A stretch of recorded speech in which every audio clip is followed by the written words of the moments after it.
sebab itu umatku akan mengenal namaku. Dan pada waktu itu mereka akan mengerti bahwa akulah Dia yang berbicara. Ya, aku. Betapa indahnya kelihatan dari puncak bukit-bukit kedatangan pembawa berita yang mengabarkan berita damai dan memberitakan kabar baik, yang mengabarkan berita selamat dan berkata kepada Sion, Allahmu itu Raja. Kami bersyukur Tuhan, kami boleh mendapatkan kehormatan. Engkau mempercayakan kepada kami untuk boleh memberitakan hal yang luar biasa, bahwa Yesus adalah Raja di atas segala raja, bahwa Yesus telah mati bagi setiap umat manusia. Terima kasih Tuhan bahwa Engkau terlebih dahulu telah memilih kami bahkan sejak sebelum dunia dijadikan. Engkau menetapkan tiap-tiap kami di tempat ini mendapatkan tempat yang utama, yaitu sebagai anak-anak Allah, untuk memberitakan kabar baik, untuk memberitakan kabar damai sejahtera, untuk memberitakan bahwa ada jalan keselamatan di dalam Yesus Kristus. Terima kasih Tuhan, ketika kami terhisap di dalamnya, kami boleh menikmati sukacita Roh Kudus. Kami boleh menikmati selalu jalan keluar dari setiap hal yang kami alami dan berkata, karena Yesus di pihak kami, siapa lawan kami? Kami tidak takut terhadap apapun yang menghadang hidup kami, karena kami tahu di dalam Tuhan Engkau yang memberikan kepada kami kekuatan, Engkau yang memberikan kepada kami pengurapan, Engkau yang memberikan kami terobosan demi terobosan. Kami percaya Tuhan bahwa inilah waktunya di mana setiap jemaat Tuhan memperlihatkan kebesaran Tuhan melalui setiap yang kami lalui dalam hidup ini. Terima kasih Tuhan, Engkau memberikan kepada kami kesempatan demi kesempatan, orang-orang yang dipertemukan, bahkan juga masalah-masalah yang kami temukan. Karena kami tahu melalui hal itulah kami dapat berkata, Yesus tidak pernah sekalipun meninggalkan kami. Engkau tidak pernah membiarkan dan melupakan kami. Terima kasih Tuhan, terima kasih. Kami bersyukur bagi Raja kami, Tuhan Yesus, Raja di atas segala raja. Satu-satunya nama yang ajaib itu, nama yang indah, nama yang luar biasa. Terima kasih Tuhan, terima kasih. Kami berdoa pagi ini ketika kami mendengarkan firman-Mu, berikan kepada kami kembali Tuhan, hati yang semakin dikobarkan, hati yang semakin meluap dengan ucapan syukur. Kami berdoa Tuhan, urapi hamba-Mu, urapi kami semua yang mendengarkannya. Sesuatu yang fresh, yang segar, yang baru. Biarlah itulah yang kami boleh menikmati pada pagi hari ini. Karena kami tahu Engkau selalu baru dan Engkau selalu segar. Firman-Mu selalu menjadi jawaban dalam hidup kami. Terima kasih, berbicaralah di dalam nama Tuhan Yesus. Mari semua yang percaya dan semangat katakan, amin. Puji Tuhan. Silakan duduk Bapak dan Ibu. Kalau segini. Oh iya. Maaf, saya lupa bawa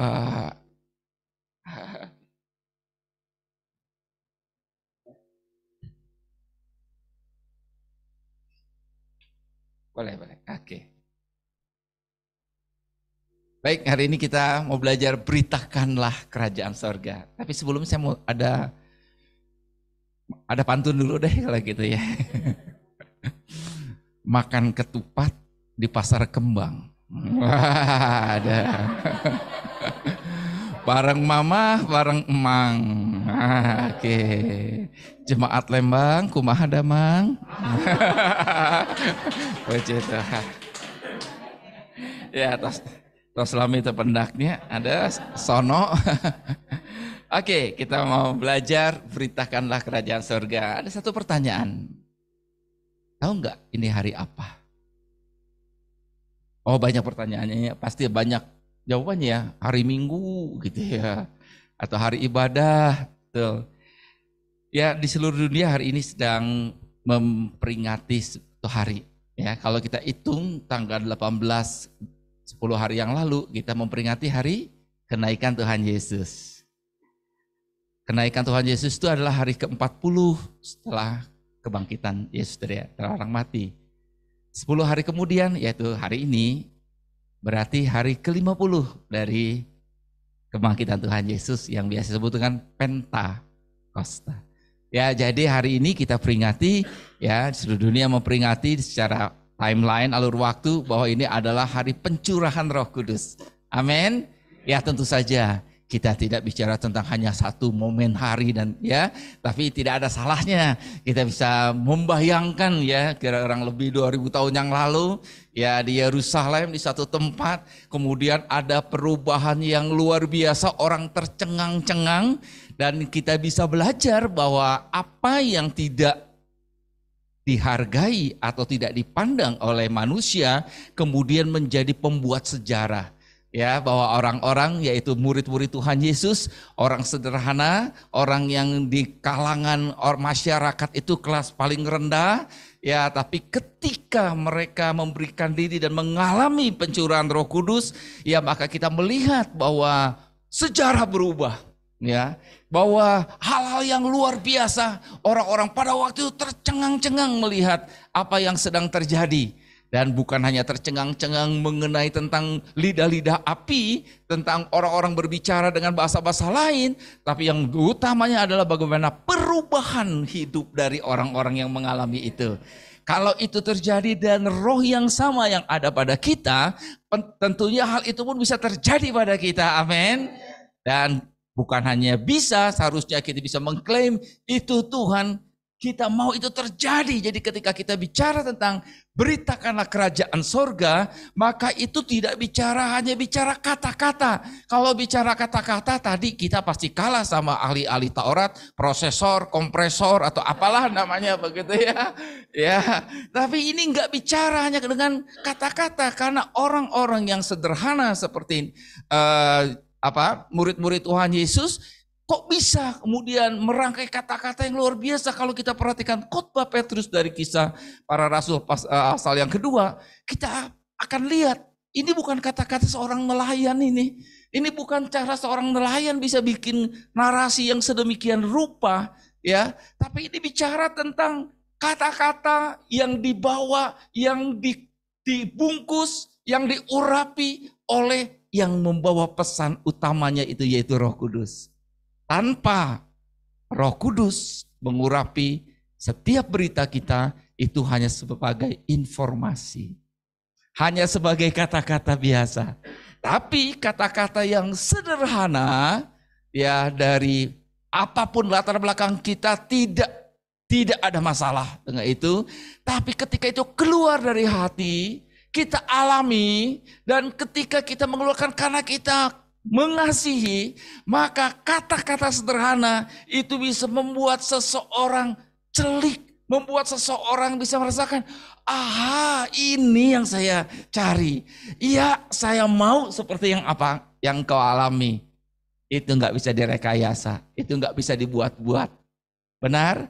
Dan kita bersyukur bahwa kita terus-menerus ya diingatkan, kita terus-menerus tentu ada pasang surut gelombang hidup ya, ada saat-saat di mana kita rasa aduh kering, rasa-rasa aduh nggak semangat, tapi kita tahu bahwa kita punya komunitas, kita saling menyemangati, kita saling membakar, kita saling kasih tahu bahwa masalah yang terjadi bukan untuk menghancurkan saudara dan saya, tapi masalah yang Tuhan izinkan adalah cara Tuhan untuk membuat kita lebih tangguh, lebih kuat, lebih dewasa, lebih bijak, benar? Nah, jadi kalau kita bicara tentang beritakanlah kerajaan sorga, ya kita bicara tentang Tuhan memberikan kepada kita penghormatan untuk menjadi mitranya, bukan menjadi tugas kewajiban yang menjadi beban. Betul? Kalau seseorang nanti nih, ya biasanya kalau udah pemilihan presiden, pembentukan kabinet, orang-orang menunggu telepon. Teleponnya harus on terus. Kenapa? Senang kalau dikasih tugas jadi menteri ini, menteri itu. Sebetulnya kan itu tugas. Itu kan kalau orang yang negatif melihatnya sebagai beban. Tapi kalau hari ini juga sama ketika Tuhan katakan, pergilah. Jadikanlah segala bangsa muridku, tergantung kita melihat dari mana. Kalau kita melihatnya, aduh Tuhan terima kasih. Engkau melibatkan saya dan penugasan dari kerajaan sorga, penugasan dari sebuah negara itu tidak hanya penugasan, termasuk semuanya adalah fasilitas yang dibutuhkan untuk melakukan penugasan itu. Amin. Puji Tuhan. Ya saya yakin kenapa saya mau kasih prolog dulu hal-hal seperti ini, karena kalau kita lihat ya, Nanti biasanya kalau kita lihat, kenapa hilang ya? Kalau kita lihat topik-topik kita mungkin kita lihat, wah udah tahu lah.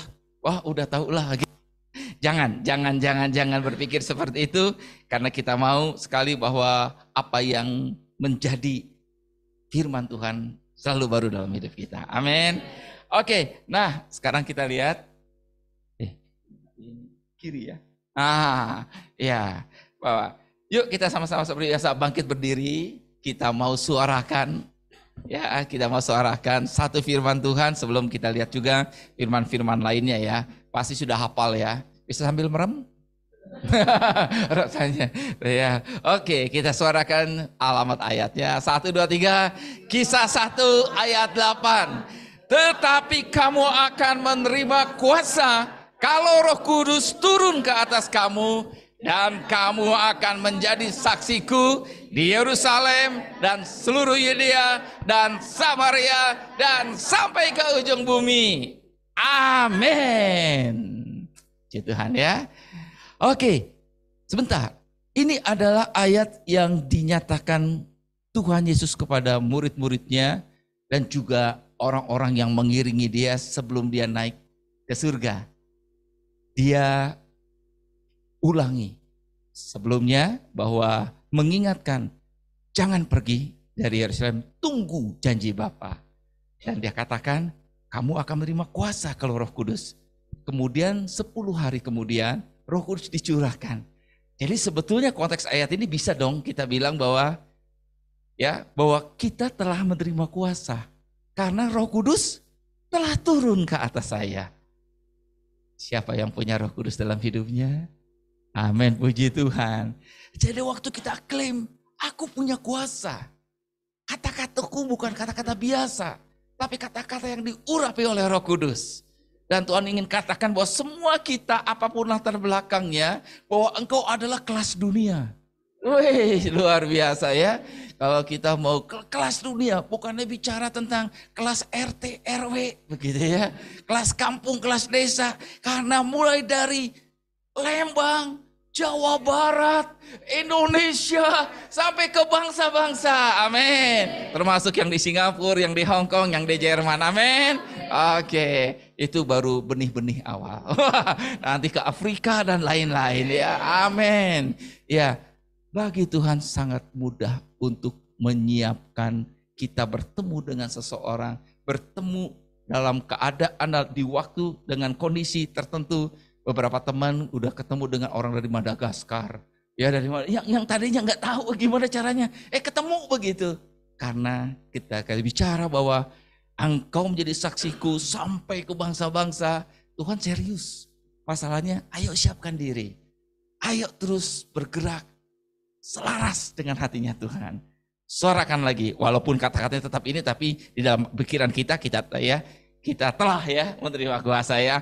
1, 2, 3, Kisah 1 ayat 8. Tetapi kamu akan menerima kuasa kalau Roh Kudus turun ke atas kamu, dan kamu akan menjadi saksiku di Yerusalem dan di seluruh Yudea dan Samaria dan sampai ke ujung bumi. Yang percaya katakan amin. Puji Tuhan, silakan duduk.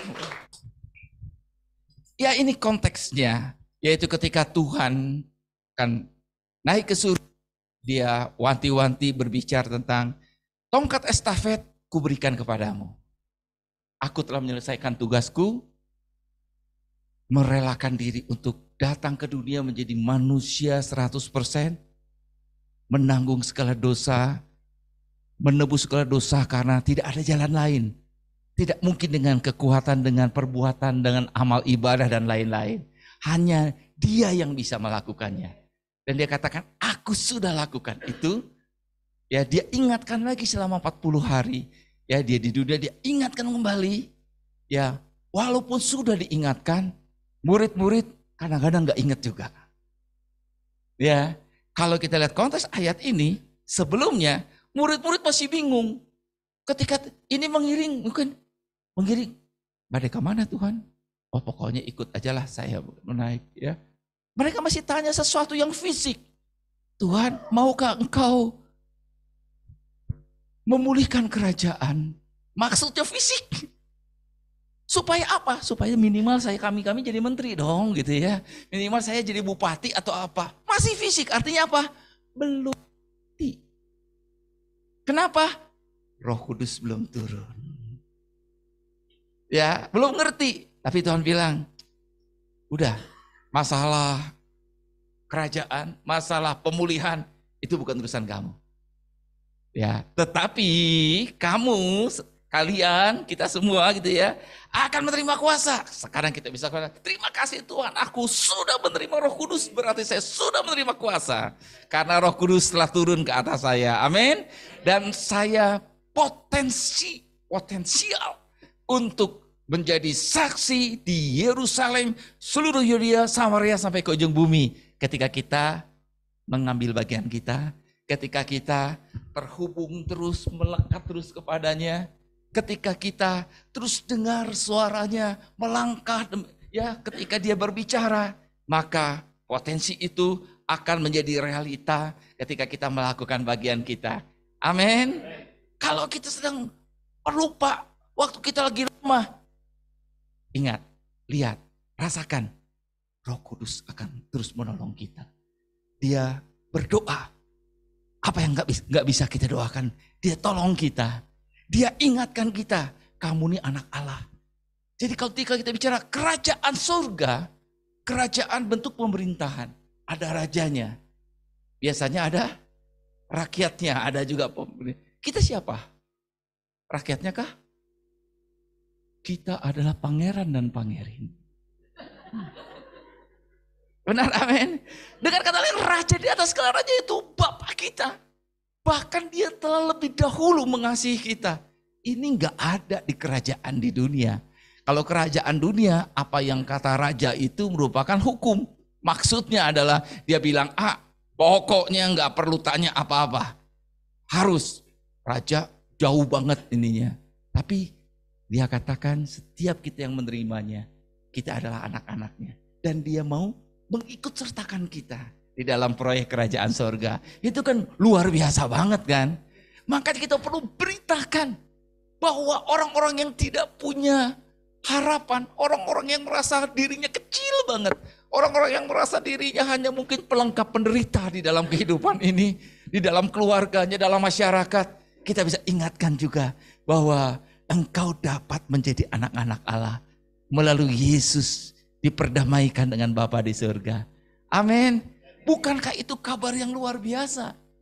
Bukankah itu bukan hanya sekedar kabar baik? Apa kabar? Baik, luar biasa gitu ya. Enggak salah, puji Tuhan. Baik, senang kita dengernya ya. Gimana?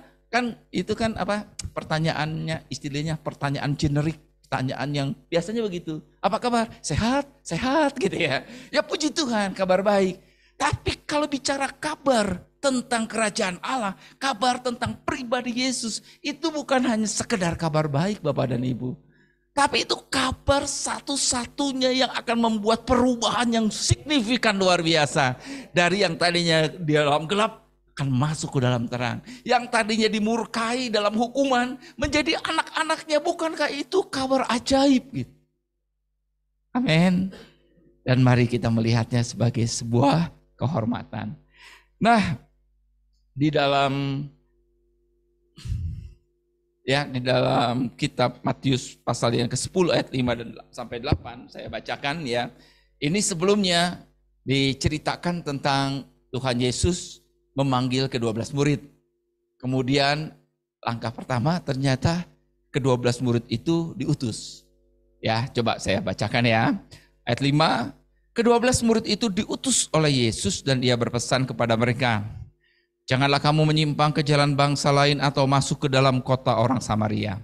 Melainkan pergilah kepada domba-domba yang hilang dari umat Israel. Pergilah dan beritakanlah, kerajaan sorga sudah dekat. Sembuhkanlah orang sakit, bangkitkanlah orang mati, tahirkanlah orang kusta, usirlah setan-setan. Kamu telah memperolehnya dengan cuma-cuma, karena itu berikanlah pula dengan cuma-cuma. Jadi Tuhan Yesus ingin memperlihatkan bahwa setelah pemilihan maka ada dipilih, diutus. Bukan dipilih, diputus. Bukan ya. Dipilih, diutus. Karena dia memilih kita bukan hanya sekadar untuk menjadi hiasan di dalam rumahnya. Bukan hanya menjadi pelengkap ya, bukan. Tapi ketika dia memilih, dan dia telah memilih saudara dan saya, sehingga saudara mendengar kabar baik bahwa Yesus jalan kebenaran dan hidup, telah mati, bangkit, naik ke surga. Dia telah menebus dosa kita. Ketika kita mendengar kabar itu, dari siapa? Dari seseorang yang memberikan dirinya untuk memberitakan. Orang yang memberikan, yang telah diutus dan memberikan dirinya untuk menceritakan tentang kabar, tentang Injil kabar baik itu. Setelah itu kita diingatkan bahwa setelah itu Tuhan Yesus mengutus. Tuhan Yesus mengatakan, engkau jadi mitraku. Engkau anakku, kita sama-sama ayo bertumbuh melekat padaku, tapi engkau juga adalah mitraku. Engkau sahabatku, kita bisa berbicara curhatan apapun juga. Bukankah ini hubungan yang luar biasa? Saudara, kalau saudara jadi, sebagai contoh ya, di Jepang, ya mungkin juga di Korea zaman dulu ya, itu kalau kaisar berdiri, rakyatnya nggak boleh lihat kaisar. Nggak bisa gini, kaisar, halo, please, nggak boleh itu, mati itu. Betul ya, di hukum itu nggak boleh. Jadi ketika kalau kaisar itu mereka akan tunduk, beberapa sujud, nggak boleh lihat wajah kaisar. Begitu jauhnya. Tapi Tuhan katakan apa tentang kita? Kau anakku kekasih, engkau sahabatku. Wow, ini luar biasa sekali. Amin. Dan dia katakan, ayo, ada banyak di luar sana orang-orang yang punya hak untuk menjadi anak. Tapi mereka perlu mendapatkan kabar itu dan memutuskan. Karena mereka punya kehendak bebas, kehendak bebas, mereka memutuskan. Dan engkau dan saya diberikan keistimewaan untuk menjadi bagian dari situ. Amin. Pergilah dan beritakanlah kerajaan sorga sudah dekat. Ayat 8, sembuhkan orang sakit, bangkitkanlah orang mati, tahirkanlah orang kusta, usirlah setan-setan. Amin. Amin. Artinya apa? Dipilih, diutus, diperlengkapi. Jadi setiap kali kita berbicara, setiap kali kita melakukan dalam rangka mengabarkan, beritakan kerajaan surga, jangan pernah lupa. Jangan pernah mengandalkan kekuatan sendiri. Karena kekuatanmu tidak seberapa. Sekalipun engkau kompresor. Profesor. Ya. Apa yang bisa dipikirkan, yang bisa dicapai profesor sedikit sekali. Tapi andalkan dia. Roh Kuduslah yang akan memampukan kita. Amin. Jadi 3 hal ini yang penting dari sini kita bisa dapatkan. Dipilih, diutus, diperlengkapi. Lalu apa yang kita harus lakukan? Lakukan bagian kita. Bagian kita adalah pergi dan beritakan. Amin. Amin. Puji Tuhan. Nah, beritakanlah kerajaan surga. Enak juga. Oke, nah kita lihat kerajaan surga itu apa sih? Kerajaan surga itu sekali lagi nggak bicara tentang fisik. Nggak bicara tentang tatanan fisik yang kita lihat. Tapi mari kita lihat Roma 14 ayat 17 mengatakan apa? 1, 2, 3. Sebab kerajaan Allah bukanlah soal makanan dan minuman. Tetapi soal kebenaran, damai sejahtera dan sukacita oleh Roh Kudus. Amin. Jadi kerajaan gak bicara tentang politik. Gak bicara tentang bagaimana hierarkinya. Kita bicara tentang kebenaran. Kebenaran yang hakiki yang sesungguhnya adalah Yesus. Ingat, Yesus katakan, akulah jalan, kebenaran, dan hidup. Kenapa? Karena hanya kebenaran kita bisa melihat ketika kita memandang, mempelajari, mengerti tentang pribadi Yesus. Yaitu kebenaran.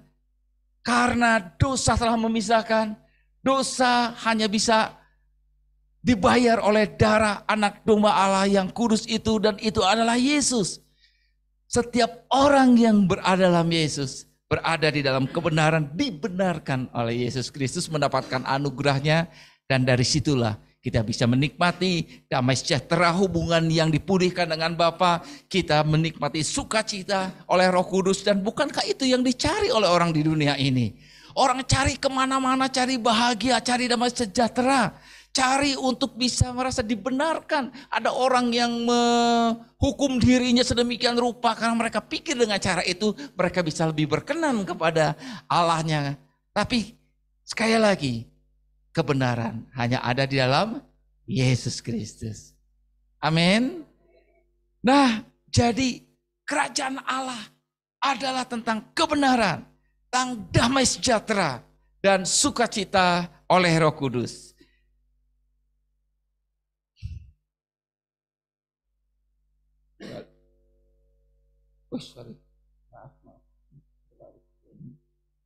Oke ya, jadi Yesuslah.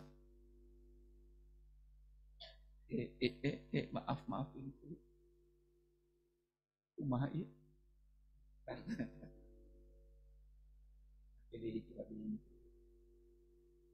Oke. Nah, satu lagi ya. Kita mau lihat 1 Korintus 14. 1 Korintus 4 ayat 20. 1, 2, 3. Sebab kerajaan Allah bukan terdiri dari perkataan, tetapi dari kuasa. Amin. Jadi sekarang kita bisa lihat, kita bicara tentang kerajaan Allah, kerajaan sorga. Ya, Matius menghindari kata Allah karena dia berbicara kepada orang-orang Yahudi. Orang Yahudi itu ya nggak mau ya ngomong, janganlah menyebut nama Allahmu dengan sia-sia. Jadi dia buatnya kerajaan sorga. Jadi itu sama dengan kerajaan Allah ya, bukan sesuatu yang berbeda. Dan kerajaan Allah bukan terdiri dari perkataan, tetapi dari kuasa. Amin. Kebenaran, damai sejahtera, sukacita, kuasa. Nah, kalau kita perhatikan kemudian, kuasa dari mana? Tentu kuasa Roh Kudus. Ya, jadi kalau kita bicara beritakanlah kerajaan surga tadi kita tahu bukan bicara tentang hal fisik, bukan bicara tentang politis, bicaralah tentang kebenaran, tentang apa yang Yesus lakukan pada diri kita, apa yang Yesus lagi lakukan bagi umat manusia, ya, bahwa dialah jalan dan melalui dia kita mendapatkan damai sejahtera, kita mendapatkan kemerdekaan dari tuduhan hukuman, kemerdekaan dari segala ketakutan tentang maut. Ya, semuanya ada di dalam pribadi Yesus. Amin. Dan kita lihat bahwa juga itu bicara tentang kuasa, sukacita dan kuasa dari Roh Kudus. Jadi saya ingin mengulas sedikit tentang peran Roh Kudus. Kita diingatkan kembali bahwa hari ini adalah hari Pentakosta. Kita lihat peran Roh Kudus. Kenapa begitu luar biasanya ketika kita berbicara tentang berita itu? Karena ada Roh Kudus yang mendampingi kita, yang mengurapi setiap kata-kata kita, yang menyebabkan orang itu hancur hati, yang menyebabkan orang itu mengerti. Ya betul, bahwa apa yang dikatakan dia itu betul. Kadang-kadang dia belum bisa mudeng dengan apa yang menjadi pengajaran yang dia pegang. Tapi di dalam hatinya dia tahu ini benar begitu. Makanya kita nggak perlu berdebat ya. Karena kalau bicara berdebat kita bicara pendapat-pendapat begitu ya. Tapi lebih baik kita bicara saksikan apa yang Yesus lakukan pada diri kita. Ya, amin. Nah, kemudian apa yang bisa kita inikan ya? Kita perhatikan. Nah, kita perhatikan peran Roh Kudus. Kita lihat supaya kita mengerti siapa yang bersama-sama dengan kita ketika kita melakukan. Saya inikan semuanya dulu saja ya, karena oke. Ini saya kumpulkan sedikit dari timelinenya supaya kita bisa melihat apa yang menjadi. Diulang. Oh, bukan, maaf. Ini kumah dikembalikan. Iya. Hampura. Terus kembalikan satu. Oke, baik. Nah, kenapa kita perlu melihat ya apa yang Yesus lakukan, apa yang Roh Kudus lakukan?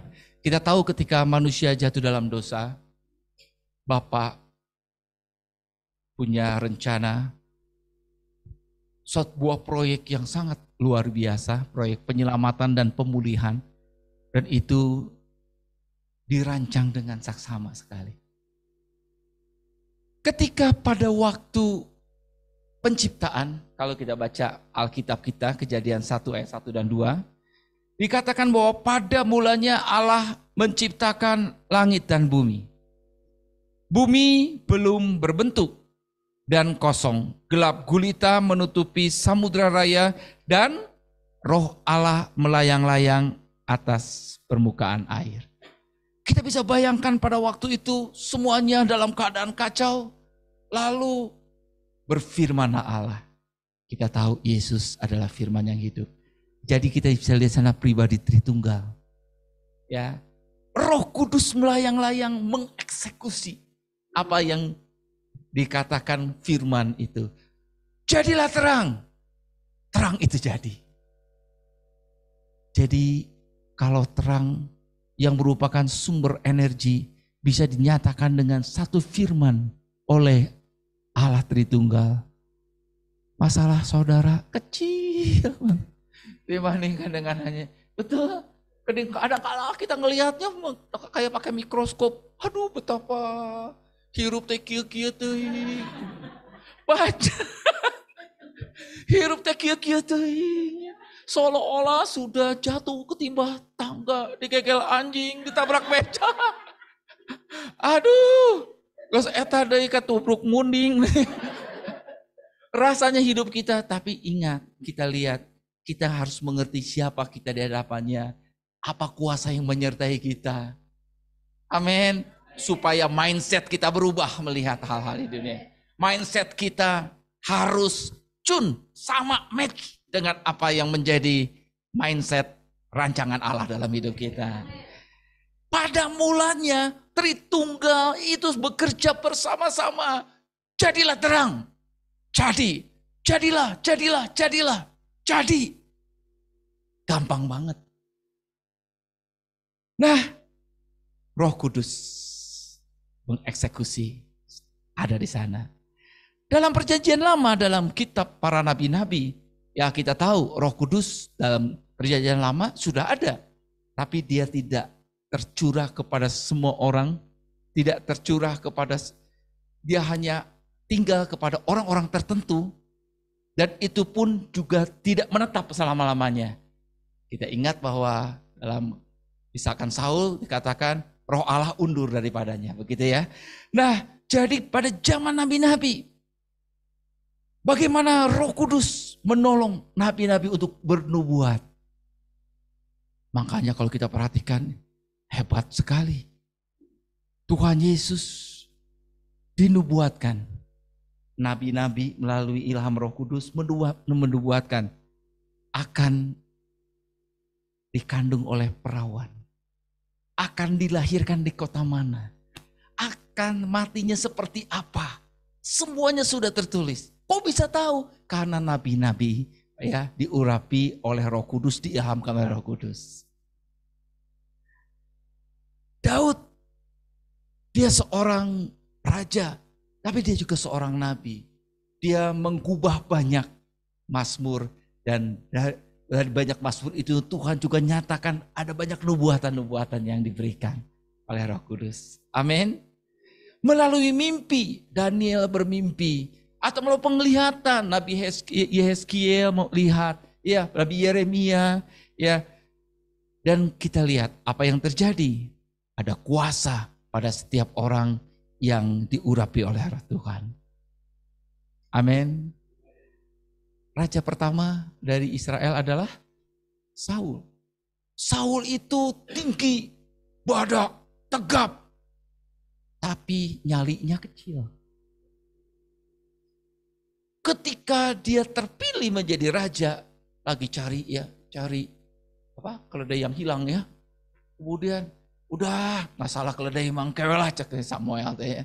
Ya nanti pokoknya kamu diurapi jadi. Pada waktu diundi karena sudah ditetapkan dia nyumput gitu ya. Kemana si Saul? Si Saul teh kemana? Padahal tinggi pisan.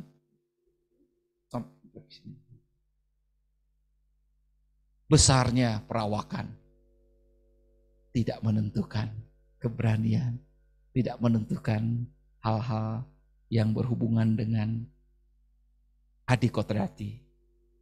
Tetapi ketika kemudian dia diurapi, firman Tuhan katakan, ketika dia diurapi dia menjadi seperti manusia lain. Baca firman Tuhan. Jadi ketika Roh Kudus mengurapinya, tinggal padanya, maka dikatakan yang pengecut tadi menjadi seperti manusia lain. Artinya dia begitu berani, dia kumpulkan orang-orang Israel. Mereka berperang dan menang. Jadi hebat, jadi berubah. Begitu juga kita bisa melihat raja-raja yang lain. Ya, kita ingatkan apa yang dikatakan, apa yang terjadi pada Daud. Ya, ketika Daud dipilih, dia tidak dipandang oleh kakak-kakaknya, oleh ayahnya. Tinggalin di ladang sementara semuanya sedang menikmati makan dengan Samuel begitu ya. Sampai harus Samuel tanya, cuman segini anak-anakmu? Enggak sih, ada sih, tapi ya udahlah itu anak bawang.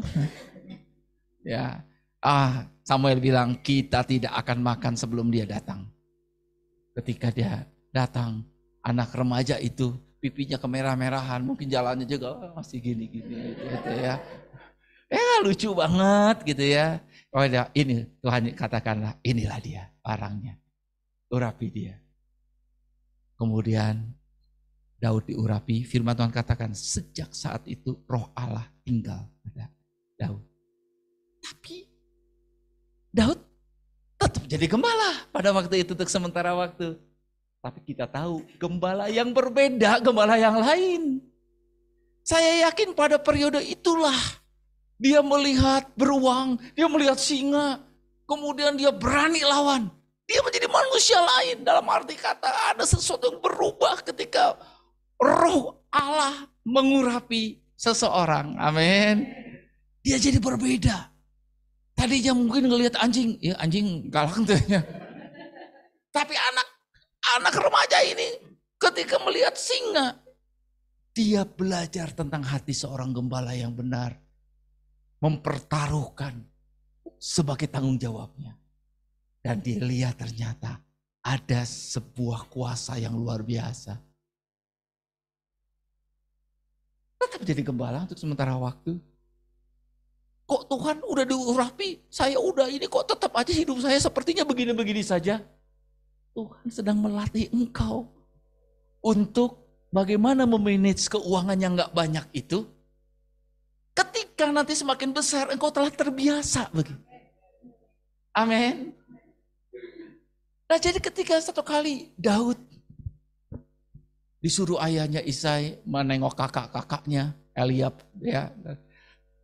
Dia lihat peperangan pada waktu itu sang Goliat sedang mencaci maki dan mengejek. Wah, bagi dia ini nggak bisa dibiarkan. Anak remaja. Nggak bisa dibiarkan ini. Ya kurang lebih umurnya sekitar 17 tahunan lah. Ada yang 17 tahun di sini? Ya, Tibali kayaknya 71. Tapi kemudian saya hanya ingin begini Bapak dan Ibu. Ya saya ingin kita sama-sama membawa bagaimana ketika Tuhan bicara beritakanlah kerajaan sorga. Tahukah fasilitas hal-hal yang dia siapkan pada kita. Ini yang terjadi ketika Daud si kecil itu melihat. Gak ada yang berani. Lalu ada yang bilang ada yang berani. Eta budak bocil. Kemudian dipanggillah Daud itu. Daud panggil. Berhadapan dengan raja. Kira-kira kalau secara kompresor. secara akal pikiran. Maneh erek ngalawan si Eta. Ini seperti perbandingannya adalah seperti bajai lawan tank wajah gitu. Menurut pikiran. Tapi perhatikan Bapak dan Ibu. Kenapa kemudian Saul mengizinkan? Aneh kan?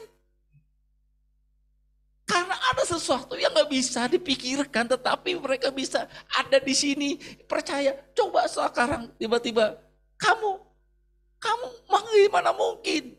Dia sudah jadi serdadu sejak masa mudanya. Kamu belum pernah perang. Lalu si Daud bilang, Raja, saya memang gembala, tapi kia-kia genya ada singa mau panggil sama saya di gelutan, di rob.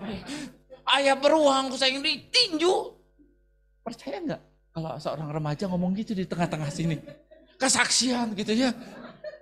Percaya nggak kita dengan apa yang diomonginnya? Nggak masuk nalar. Mungkin orang akan bilang, bohong manema loba. Tapi kenapa percaya? Orang yang diurapi Roh Kudus. Mungkin orang pandang, iya mah sakadar yakul. Tapi ketika dia berbicara, mereka dalam batinnya. Bukan dengan ininya mereka pakai. Tapi hatinya bilang apa yang dikatakan aku mau. Seperti yang dimiliki oleh Bu Kensi itu. Karena keluar dari sini. Karena bukan hanya minggu ini senang, minggu depan manyun, minggu senang manyun. Tapi ini bisa kok senang terus begitu. Ini karya tertentu. Nah jadi dengan demikian kita bisa mengerti.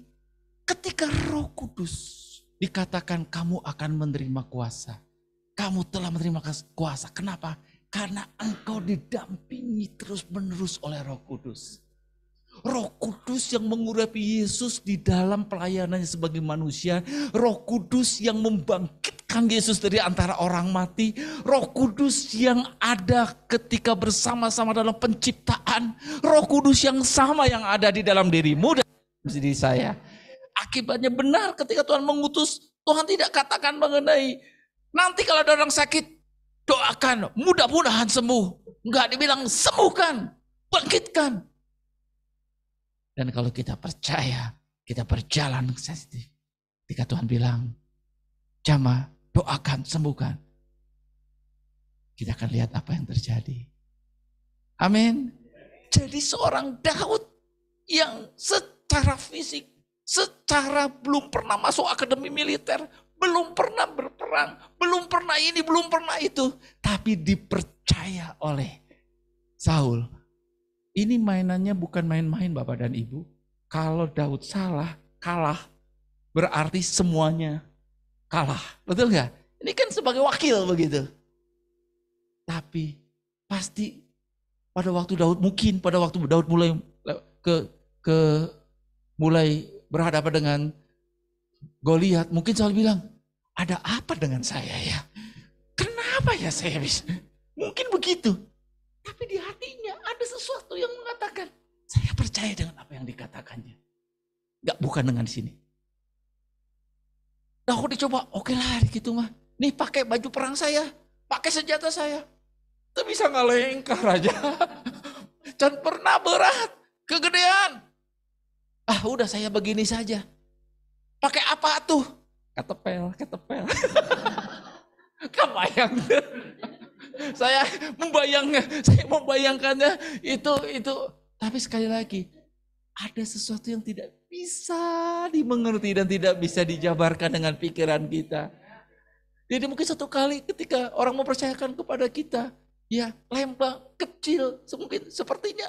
Tapi ketika Tuhan sudah meyakinkan seseorang, maka yang pakai bukan ini, tapi ini. Yang dia tahu ketepel. Kenapa? Karena dia berlatih. Pertama-tama ya sebelum beruangnya dekat, sebelum serigala dekat, pasti dia akan mencoba mengusir kalau di dalam pengembalaannya. Dia terbiasa. Jadi dia pilih beberapa batu, masukkan, pakai yang biasa dia lakukan. Nggak masalah. Gimana marahnya dan mungkin pengen ketawanya Goliatnya. Lu datang kicili. Goliat itu ada orang yang bawa senjatanya di depan. Wah pokoknya mah seperti tank baja aja lah begitu ya. Tidak ada yang bisa kecuali sedikit ada di sini. Untuk dia bisa melihat gitu ya. Tapi ternyata sasaran yang sedikit ini bagi orang yang diurapi Tuhan menjadi peluang yang luar biasa. Ketika orang bilang serba susah, nggak ada. orang yang diurapi Tuhan bisa melihat peluang yang gak bisa dilihat. Dia lihat ada dahinya kecil sedikit segini. Oke, eta lumayan gede lah dibandingkan eta. Jadi ketika dia ketawa-ketawa, kamu bawa katapel. Tiba-tiba saya kebayang Bapak dan Ibu. Kebayang saya tuh ada waktu dia alih-alihnya begini shoot gitu ya. Saya kebayang saya di sana ada sepasukan malaikat ya pikir. Waktu dia shoot, malaikat yang ngambil si batu diambil alih sama malaikat. Shoot, dibawa lagi. Dibawa lagi. Kebayang saya bicara adik kodrati yang tidak bisa dijabarkan oleh ilmu pengetahuan. Alkitab berkata cukup satu batu. Enggak batu-batuan, satrek batu-batuan itu enggak. Satu batu cukup di tangan yang tepat. Tentu saja dia sudah melatih diri untuk membuat menjadi katapeller ya. Kalau enggak tahu sih apa namanya. Kalau pemanah archer gitu ya. Kalau ini mungkin katapeller. Pemain ketapel yang mungkin dalam hal ini pasti sudah kalau ada pertandingan di Olimpiade dia akan masuk gitu ya. Maksudnya ada bagian yang harus kita lakukan. Apa yang bisa kita lihat? Dimanapun kita berada, Tuhan ingin menjadikan kita saksinya. Dan lakukanlah bagian kita. Sekalipun bagi manusia itu mungkin katakanlah pekerjaan kecil. Misalkan bikin kue. Atau saudara bekerja di suatu kantor. Mungkin bagiannya kecil saja. Lakukanlah yang terbaik. Pelajari sesuatu di situ. Mungkin seperti ketika kita merasa, aku ini hanya sehari-hari, cuman gak ada kerjaan, cuman seperti bayangkan Daud. Ketika dia ada di ladang itu, dia berlatih ketapel, dia mengambil kecapinya, dia gubah rasa cintanya kepada Tuhan. Artinya apa? Di tempat dia bekerja, hadirat Tuhan dia hendak. Dan itu menjadi kunci untuk Roh Kudus memakai hidupnya. Amin. Ketika kemudian Tuhan Yesus lahir, kita tahu Tuhan Yesus sejak di kandungannya, peristiwa-peristiwa yang terjadi, kita melihat Roh Kudus ada di sana. Mengurapi dia, menolong dia untuk terus terjaga, berkomunikasi dengan Bapaknya. Sehingga apa yang dia katakan, apa yang dia lakukan, kemana dia melangkah. Kadang-kadang dia bilang sudah cukup di sini, kita harus pergi ke tempat-tempat lain. Betul? Apakah semua orang sakit di zamannya Tuhan Yesus disembuhkan? Tidak. Ada yang tetap sakit. Ya karena dia tahu di mana dia harus datang, mana yang harus disembuhkan, mana yang harus kemudian ditinggalkan. Ini kita belajar dari sana melalui pimpinan Roh Kudus, maka dia melakukan pelayanan dengan sangat-sangat efektif sekali. Dia tahu kapan harus menjawab. Dia tahu kapan harus diem. Dan ketika dia kemudian dalam kemanusiaannya di Taman Getsemani, dia bilang, Bapa, kalau boleh cawan ini lalu. Dia sedang berbicara sebagai manusia sejati. Dia tahu begitu beratnya. Tapi dia katakan, bukan kehendakku, tetapi kehendak. Mungkin juga ada Bapak dan Ibu saat ini sedang berdoa seperti itu. Bapak kalau boleh, biarlah mertuaku lalu. Tetapi bukan kehendakku. Kalau boleh, anak yang bandel ini jangan di PKBM. Biarlah lalu. Bikin kesel. Tapi jangan lupa pakai koma. Tuhan aku hambamu. Begitu Tuhan bilang, cukuplah anugerahku bagimu. Itulah cara membuat engkau semakin bijak, semakin sabar. Puji Tuhan. Amin. Amin. Ya, ingat kata amin ya, jangan diam. Ketika sedang mengalami, kita bersyukur Roh Kudus menguatkan dia. Ya, kemudian ketika dia di kayu salib, tidak ada caci maki, tidak ada penyesalan. Dia masih mengingat tentang ibunya. Dia katakan kepada Yohanes, tolong pelihara ibu ya. Terakhir dia katakan, ampunilah Bapak mereka semua ini. Kok bisa? Karena kasih itu meluap. Tidak. Karena Roh Kudus terus menerus menyingkapkan tentang inilah yang disiapkan Bapak ribuan tahun. Inilah puncaknya dan dia dikuatkan. Amin. Melalui hal itu kita tahu terbukalah jalan pemulihan, yaitu melalui dirinya. Dia bangkit, dia naik ke surga, dan Roh Kudus dicurahkan. Roh Kudus yang membuat kita bisa menjadi pembawa tongkat estafet dari apa yang Yesus telah lakukan, yaitu beritakan apa yang Yesus sudah lakukan. Amin. Puji Tuhan. Jadi dalam gereja orang percaya saat ini adalah kita adalah bait Roh Kudus. Roh Kudusnya enggak keluar masuk. Roh Kudusnya ada di sini. Tapi mari kita buat Roh Kuduslah yang memimpin hidup kita. Ya, bukan kita anggurkan. Ya, tapi biarkan Roh Kudus memimpin hidup kita. Kalau kita dipimpin oleh Roh Kudus, maka tadi kita menjadi manusia lain. Cara berpikirnya berbeda, cara berkatanya berbeda, cara merespon berbeda. Tentu kita sedang terus menyalibkan tubuh kita, pikiran kita masih punya perasaan, masih punya ego, tapi mari semakin hari biarkan Tuhan menggarap hidup kita untuk semakin indah di hadapannya. Amin. Nah, saya cepat saja ya beberapa hal yang saya ingin ingatkan ya. Dan kami tahu hai saudara-saudara dikasihi Allah bahwa Ia telah memilih kamu. Amin.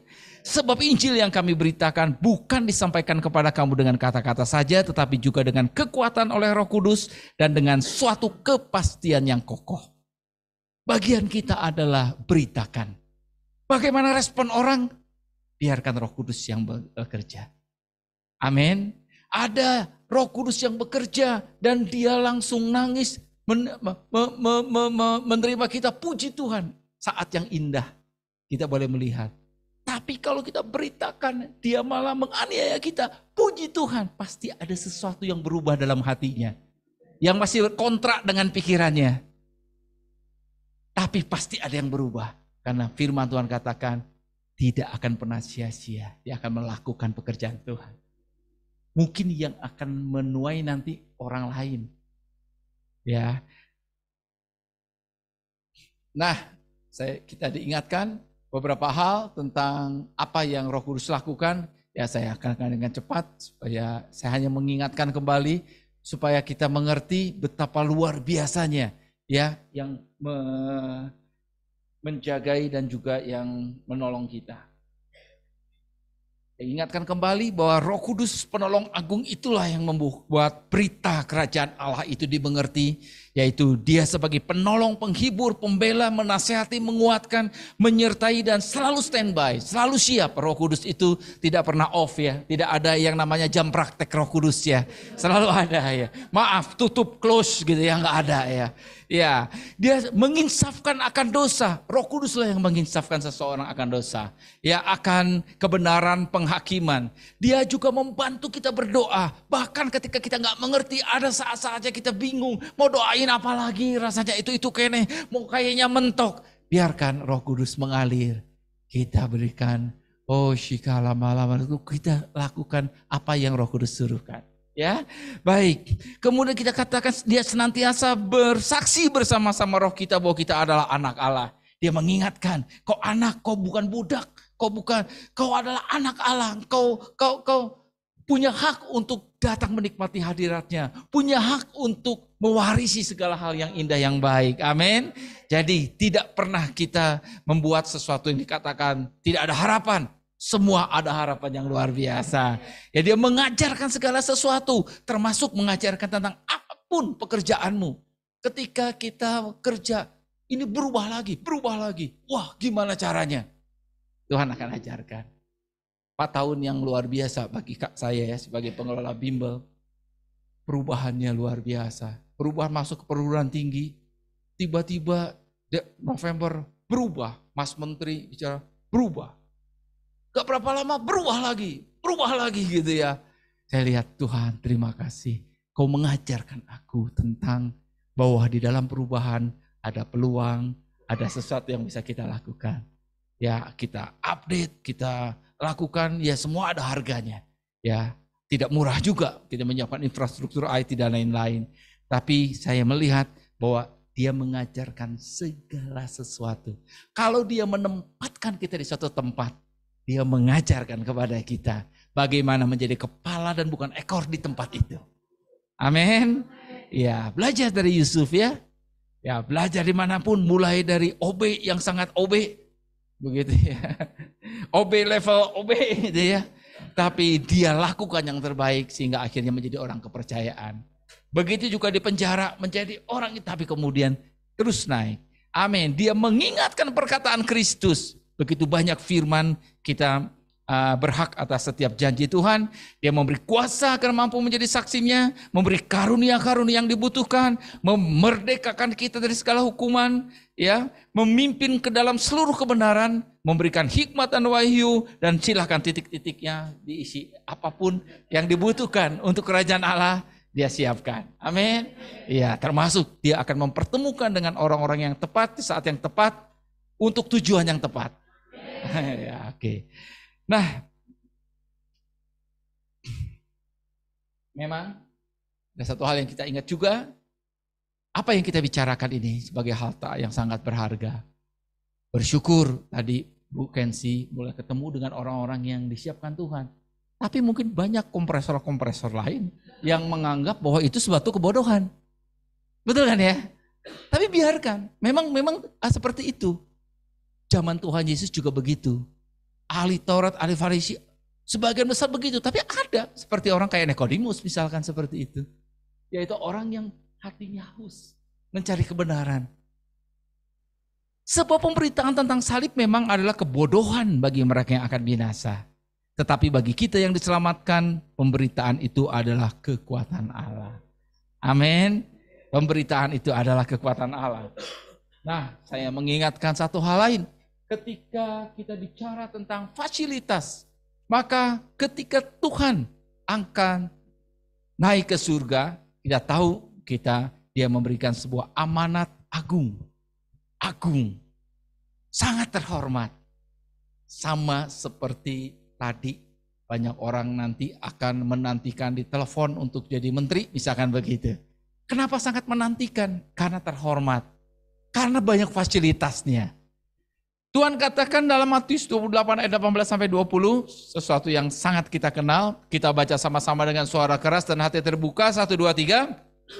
Yesus mendekati mereka dan berkata, "Kepadaku telah diberikan segala kuasa di sorga dan di bumi. Karena itu pergilah, jadikanlah semua bangsa muridku dan baptislah mereka dalam nama Bapa dan Anak dan Roh Kudus. Dan ajarlah mereka melakukan segala sesuatu yang telah kuperintahkan kepadamu. Dan ketahuilah aku menyertai kamu senantiasa sampai kepada akhir zaman." Amin. Ketika raja di atas segala raja menyatakan, dan ketahuilah. Artinya saya serius banget, catat. Ini hal sangat penting. Aku menyertai kamu. Jangan lupa senantiasa sampai kepada akhir zaman. Amin. Jadi bagi kita orang yang memberi diri, Tuhan, aku mau menjadi mitra kerajaan Allah ya, terhormat. Tuhan, ini tugas kami.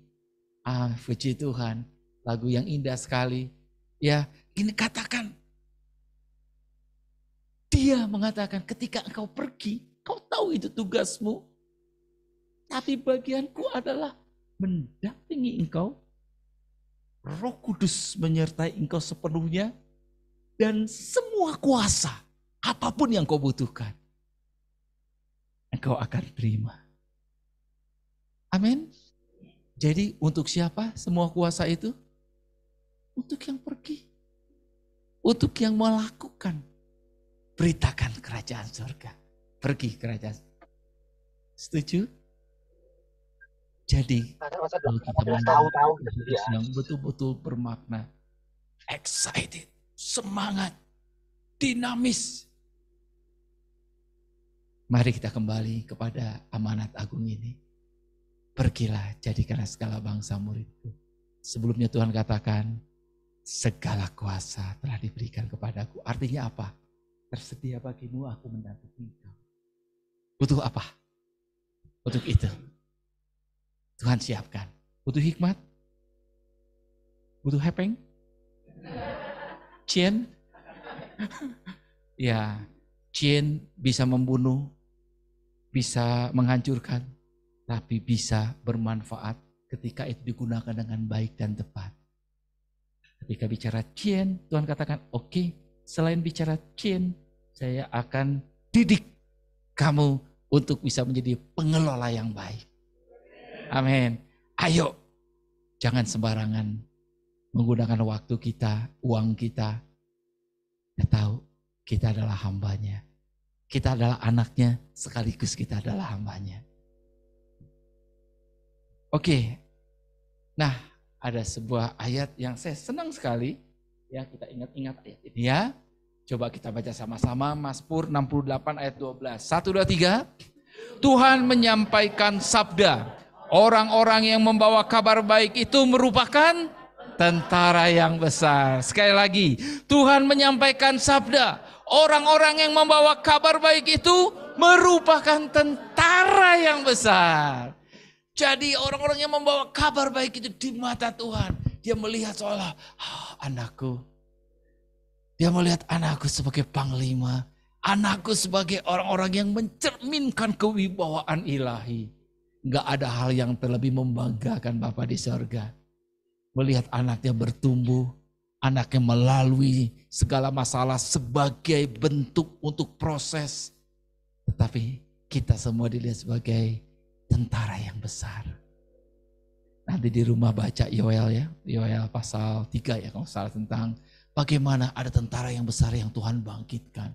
Tentara yang begitu punya banyak cara untuk bisa memanjat, kalau perlu manjat tembok, terobos apapun di bawah satu komando, yaitu komando juru selamatnya Yesus Kristus. Amin. Oke, nah sebelum kita bicara juga tentang bicara, tadi dikatakan bahwa dengan apa kita beritakan?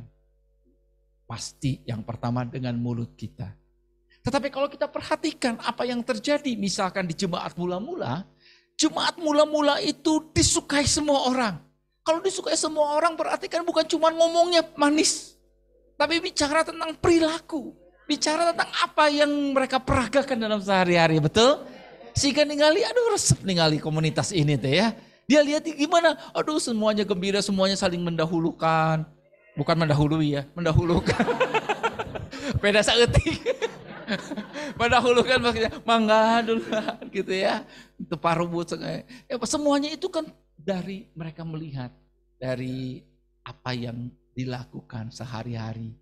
Bukan dilakukan hanya sekadar pada waktu event tertentu. Ya, dilakukan pada waktu hari ini perjamuan kasih. Semuanya baik-baik semuanya ya. Enggak begitu tapi pada kesehariannya, betul? Ya, jadi Tuhan ingin kita beritakan kabar baik kita dengan apa? Dengan perkataan juga dengan perilaku. Itulah berita. Karena firman Tuhan katakan kita ini seperti surat yang terbuka untuk dilihat. Betulkah Allah yang dia sembah dalam Yesus itu penuh kasih? Muncul dari bagaimana kita memperagakan kasih itu. Setuju? Nah, jadi saya kasih clue sedikit lah. Jangan kalah dengan pom bensin. Di pom bensin ditulis Anda berhak menerima 3S. Senyum, salam, sapa. Tapi saya pengen kita punya minimal 7S. Ya. Angka sempurna aja. Nanti boleh jadi 8, jadi 9, jadi 10 mah enggak. Ya. Oke, yang pertama apa? Ya ini yang sangat gratis, senyum. Coba senyum dong. Walaupun pakai masker saya bisa tahu apakah Lagi senyum atau lagi kelihatan ya. Oke. Wajahnya kelihatan. Yang kedua, biasakan kasih salam. Kalau datang jangan datang semuanya wah, sudah bikin khusyuknya sampai untuk kaciri. Enggak begitu. Kelihatan selamat pagi, selamat hari Minggu. Oh, gitu ya. Kita kasih salam. Karena itu merupakan sesuatu yang orang serasa di welcome ketika ada salam. Kemudian kasih sapa. Ya, salam sapa. Apa kabar? Kalau kita tahu ya juga jangan pakai yang generik terus ya, jangan yang biasa terus. Tapi mungkin kita tahu nih anaknya baru lulus. Gimana sih Anu? Wah bagus ya ini ya. Udah sekarang sudah kerja kemana? Itu kan sebuah sapaan gitu untuk bicara bahwa kita senang untuk dengan mereka, care ya, peduli ya. Yang keempat apa kira-kira ya? Senyum, salam, sapa. Sopan ya. Harus untuk memperlihatkan sopan. Kesopanan dalam arti kata semuanya. Permisi kalau mau pinjam ya. Jangan ian usaha, pokoknya ini kan milik bersama. Ada batasannya. Sopan. Punten bolehkah ini misalkan seperti itu ya. Makanya orang bilang bahwa jangan lupa sebut maaf, terima kasih. Ya maaf bisa nggak ini ya. Atau kemudian setelah terima kasih. Ya kita mengajarkan mulai di mana? Di rumah. Misalkan kita punya pembantu sekalipun itu pembantu. Minta ajarkan anak-anak. Maaf Mbak bisa tolong ambilkan piring. Setelah itu selalu terima kasih ya. Itu bicara tentang kebaikan, kesopanan. Amin. Ayo dilatih ya, dilatih. Karena ini memang seringkali kita lihat memang beda-beda budaya ya. Kalau bule biasanya kalau ketemu misalkan nggak ketemu pun kita hai. Udah biasa. Ya kalau kita. Tapi sekarang kita beda ya. Kita berbeda. Amin. Jadi walaupun orang banget biasanya duluin senyum. Masih banget senyum aja terus. Katanya senyum itu menular ya. Ya teteh senyum. Oke. Mau jadi pengubah? Oke, ingat 7S. Kira-kira sekarang yang keberapa sekarang? Yang kelima apa ya? Simpati. Simpati itu menurutkan bahwa misalkan kita tahu bahwa dia baru kehilangan seseorang yang dia kasih. Aduh saya turut ya, saya merasakan apa yang kamu rasakan, apa yang bisa saya bantu ya, misalkan seperti itu. Itu bicara tentang simpati, tentang orang. Ketika orang bersuka cita, kita ikut bersuka cita. Ketika orang sedang dalam keadaan duka, kita ikut ya dalam ya sebisa mungkin ya kami sebisa mungkin ya datang ke tempat orang kedukaan misalkan seperti itu. Luangkan waktu karena pada waktu-waktu itulah mereka paling membutuhkan ya. Oke. Yang keenam, sokong dengan nyata. Apa yang bisa kami bantu? Kalau kita lihat seseorang sedang punya kesulitan, ya ingat mungkin dia perlu satu bantuan. Dompet kita kah? Maksudnya isi dompet ya. Ya, itu adalah sokongan yang pas ya. Kita lihat, aduh kita nggak punya ya boleh sokong. Tentu saja sokong doa yang tulus ya. Doa yang tulus. Jangan jadi hanya semacam basa-basi ya. Oh silakan kami dukung doa gitu ya. Tapi kemudian lupa kalau ngomong itu betul-betul doakan. Itu namanya dukungan. Ya karena ada banyak orang yang kemudian basa-basi gitu. Ya kita jangan jadi generasi BB basa-basi. Oke. Yang terakhir apa ya? Yang terakhir ini kayaknya khusus ini untuk di Lembang dan sekitarnya. Somea. Somea teh naon coba banyak yang nggak ngerti ini kayaknya. Nggak tahu ya. Ibu Febe ngerti nggak somea? Somea orang yang ramah tamah ya. Jadi orang yang dia selalu mau kalau ya di Sunda ini ada ini ya somea ya. Ketika kita lewat, aduh cari ke lah atuh ibu, ya, begitu kan ya. Mulai udah cari kasih, ada ngalah ngopi. Nah itulah somea ya. Kita terbiasa terbuka untuk orang. Nah itu somea. Jadi 7S coba dihafalkan. Apa saja ya? Senyum, salam, sapa, sopan, sokong. Oke. Mau tambahin SS lain juga boleh ya. Oke. Nah dengan kata lain maksudnya ini memang perlu kita terus kita ingatkan ketika untuk anak-anak kita juga ya kita punya banyak latar belakang ya mungkin nggak semua. Misalkan tadi terbiasa bilang terima kasih, sopan, ramah ya tergantung. Wah katanya mungkin ada tergantung dari budaya. Saya nggak apapun budayanya di dalam Kristus jadi harus sama yang jadi budaya Kristus. Amin. Jadi bukan hanya di Sunda saja, tapi ya di Sunda pun juga harus kita ajarkan. Ya saya ingat dulu rumah saya itu di belakangnya ada beranhangnya itu rumah-rumah tetangga juga gitu. Nah ada satu yang saya lihat kadang-kadang harus diluruskan. Ada kata yang berubah fungsi dan berubah arti. Kata itu namanya nambut. Nambut itu artinya apa? Bagi seseorang harusnya minjam kan? Tapi bagi sebagian orang itu artinya minta. Punten, nambut cengek. Cengek.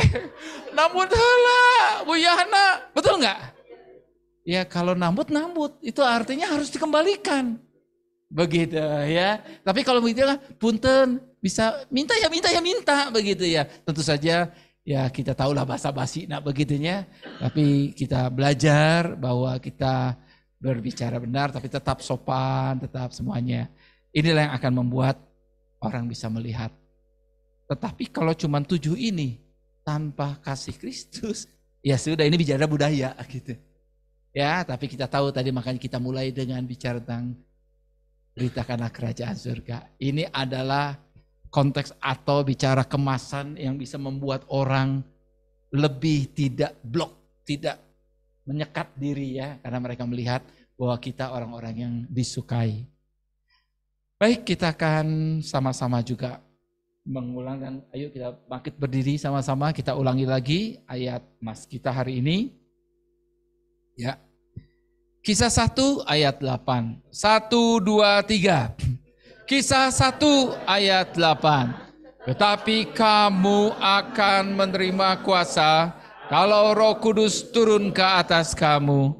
Dan kamu akan menjadi saksiku di Yerusalem dan seluruh Yudea dan Samaria dan sampai ke ujung bumi. Amin. Baik, kita siapkan diri kita untuk masuk ke dalam perjamuan suci. Terima kasih. Saat kita makan dan minum perjamuan suci, ini saat yang paling baik kita mengenang apa yang telah Yesus lakukan. Kita mau dedikasikan kembali hidup kita, tinjau ulang kembali. Kita nyanyi lagu tadi ya, berikan pada kami. Sambil kita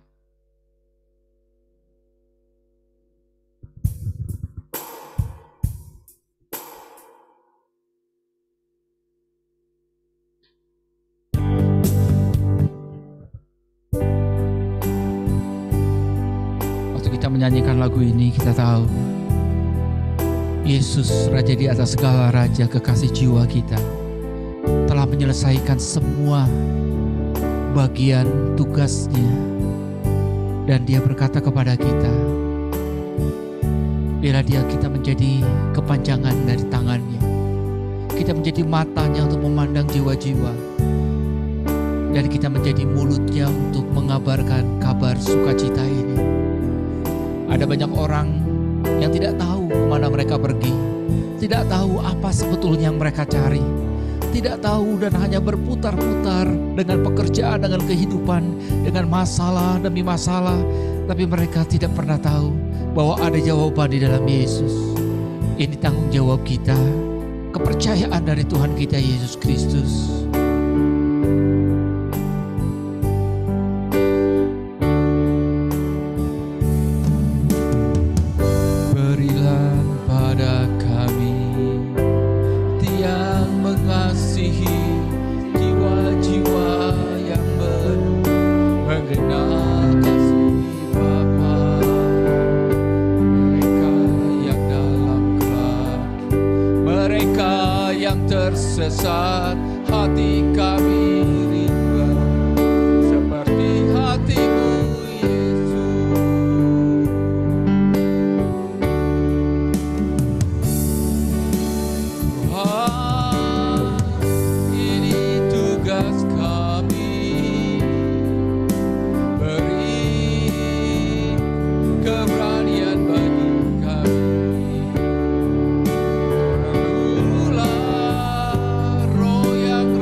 tersesat, hati kami iba seperti hatimu Yesus. Tuhan, ini tugas kami, beri keberanian bagi kami. Taruhlah roh yang rela melayani dan menyenangkan hati Tuhan, itu yang kuingini. Tuhan, ini tugas kami, beri keberanian bagi kami. Taruhlah roh yang rela melayani dan menyenangkan hati Tuhan, itu yang kuingini. Dan menyenangkan hati Tuhan, itu yang kuingini. Untuk teman-teman yang ada di rumah, kalau tidak ada roti bisa pakai kue atau pakai penganan lainnya. Kalau tidak ada anggur bisa pakai air teh atau air yang lainnya. Mari kita angkat roti di atas kepala kita. Dengarkan firman Tuhan bagi kita semua. Sebab apa yang telah kuteruskan kepadamu telah aku terima dari Tuhan, yaitu bahwa Tuhan Yesus pada malam waktu ia diserahkan mengambil roti, dan sesudah itu ia mengucap syukur atasnya. Ia memecah-mecahkannya dan berkata, inilah tubuhku yang diserahkan bagi kamu. Perbuatlah ini menjadi peringatan akan aku. Di tangan kanan kita ada tubuh Kristus yang dilambangkan dengan roti ini. Ketika kita makan roti ini, kita diingatkan bahwa kita satu tubuh. Kita dihisapkan dalam tubuh Kristus, berhak atas setiap janji-janji Tuhan Yesus, dan juga dilayakan untuk menderita seperti Kristus. Jemaat Tuhan, tubuhnya telah dipecah-pecahkan agar kita semua boleh mendapatkan pemulihan dengan Bapa di surga. Inilah tubuh Kristus. Makanlah.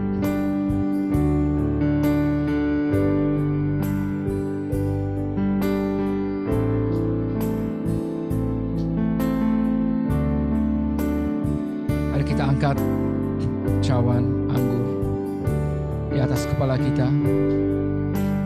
Demikian juga ia mengambil cawan sesudah makan lalu berkata, cawan ini adalah perjanjian baru yang dimeteraikan oleh darahku. Perbuatlah ini setiap kali kamu meminumnya, menjadi peringatan akan aku. Sebab setiap kali kamu makan roti ini dan minum cawan ini, kamu memberitakan kematian Tuhan sampai ia datang. Di tangan kanan kita ada anggur yang melambangkan darah Kristus. Firman Tuhan katakan cawan ini melambangkan perjanjian baru, yaitu bahwa semua yang kita dapat berdasarkan anugerah di dalam Yesus Kristus, bukan dengan apa yang kita lakukan, bukan apa yang kita capai dengan pribadi kita, tapi karena Kristus. Dan darah anggur ini melambangkan darah Kristus yang adalah meterai dari perjanjian itu. Meterai yang menunjukkan tidak ada yang dapat menggagalkan, membatalkan perjanjian baru itu bagi kita. Jangan pernah mau dituduh oleh apapun juga. Kita datang hari ini untuk menyatakan, mengangkat tinggi, menghormati darah Kristus. Darah yang tercurah untuk menebus segala dosa kita, menyucikan kita dari segala kesalahan dan mengampuni kita. Darah yang adalah meterai perjanjian baru. Jemaat Tuhan, inilah darah Kristus. Minumlah.